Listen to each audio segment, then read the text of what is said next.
اب سے کوئی پوچھے کہ اس دنیا میں سب سے پہلے حج کس نے کیا تو شاید آپ نہیں بتا پائیں گے۔ دوستو آپ کی جانکاری کے لیے بتا دیں، سعودی عرب کے مکہ شہر میں کعبہ شریف کی تعمیر تو آدم علیہ السلام کے دور میں ہی ہو چکی ہے۔ روایتوں میں ملتا ہے ہمیں کہ جب اللہ نے حضرت آدم علیہ السلام کو جنت سے نکال کر زمین پر بھیجا تو آدم علیہ السلام نے اللہ کے حکم سے پہاڑوں سے پتھر لا لا کر خانہ کعبہ کی تعمیر کی، لیکن اس کے ہزاروں سال بعد جب حضرت نوح علیہ السلام کے زمانے میں جو بھینکر طوفان آیا تو اس طوفان میں کعبہ شریف کا ڈھانچہ بھی ڈھہ گیا تھا، لیکن اتنے وشال کائے طوفان کے باوجود بھی اس کعبہ شریف کی بنیاد باقی رہی۔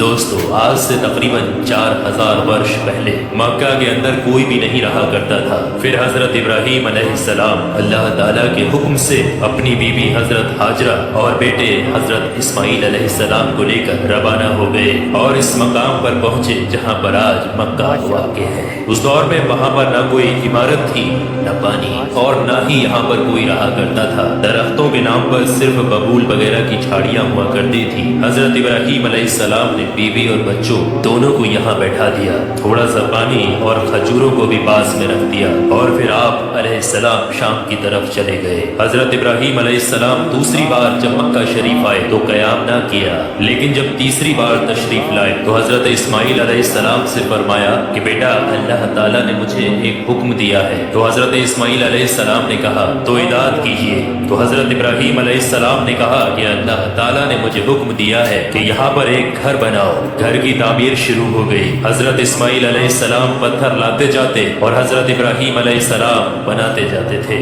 جب تعمیر ذرا بلند ہو گئی تو حضرت اسماعیل علیہ السلام ایک پتھر کو اٹھا کر لائے جو کہ حضرت ابراہیم علیہ السلام اس پر کھڑے ہو کر تعمیر کر رہے تھے۔ یہی مقام ابراہیم بھی ہے۔ یہ باپ بیٹے دیوار کو اٹھاتے جاتے تھے اور دعا کرتے جاتے تھے، اے پروردگار ہم سے قبول فرما، تو سننے اور جاننے والا ہے۔ انہوں نے گھر کی تعمیر نہ مٹی سے کی اور نہ چونے سے، بس پتھر کے اوپر پتھر رکھتے چلے گئے، اور نہ ہی چھت بنائی اور نہ کوئی اس کا دروازہ۔ اور پھر بعد میں الگ الگ زمانے میں پھر بیت اللہ کی تعمیر ہوئی، قریش نے بھی تعمیر کی اور ان کے بعد بھی ہوئی۔ کہتے ہیں کہ اس وقت اسماعیل علیہ السلام کی عمر 20 ورش تھی۔ حضرت ابراہیم علیہ السلام نے بیت اللہ کے پہلو میں بکریوں کا ایک باڑا بھی بنا دیا تھا اور اس کے اوپر پہلو کی چھت ڈال دی تھی۔ پہلے بیت اللہ کی جگہ پر ایک سرخ رنگ کا ٹیلا تھا، اکثر سیلاب اسے ادھر ادھر سے کاٹتا رہتا تھا۔ جب حضرت ابراہیم علیہ السلام تعمیر کعبہ سے فارغ ہوئے تو حضرت اسماعیل علیہ السلام سے ایک ایسا پتھر لانے کے لیے کہا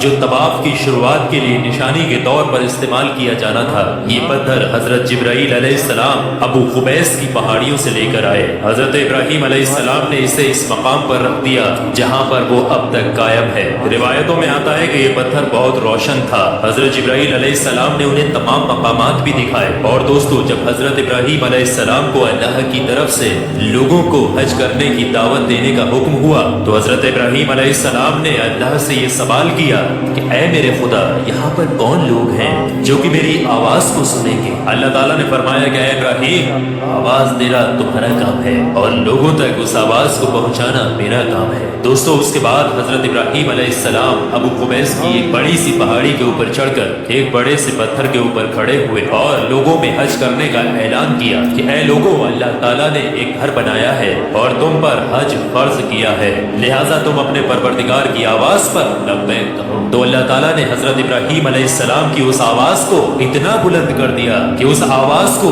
دنیا کے ہر ایک انسان نے سنا، یہاں تک کہ پیڑ پودوں کو بھی وہ آواز سنائی دی، جس کی وجہ سے پہاڑ اور پیڑ پودوں میں بھی یہ خواہش ہو گئی کہ وہ بھی اللہ کے اس پاک گھر کی زیارت کریں۔ اللہ تعالیٰ نے حضرت ابراہیم علیہ السلام کو یہ حکم دیا کہ وہ اس گھر کو رکوع اور سجدہ کرنے والوں کے لیے پاک اور صاف رکھے۔ علماء اکرام کے مطابق حضرت ابراہیم علیہ السلام کے اس اعلان کے بعد ہی حج کی شروعات ہوئی اور سب سے پہلا حج حضرت ابراہیم علیہ السلام نے ہی کیا۔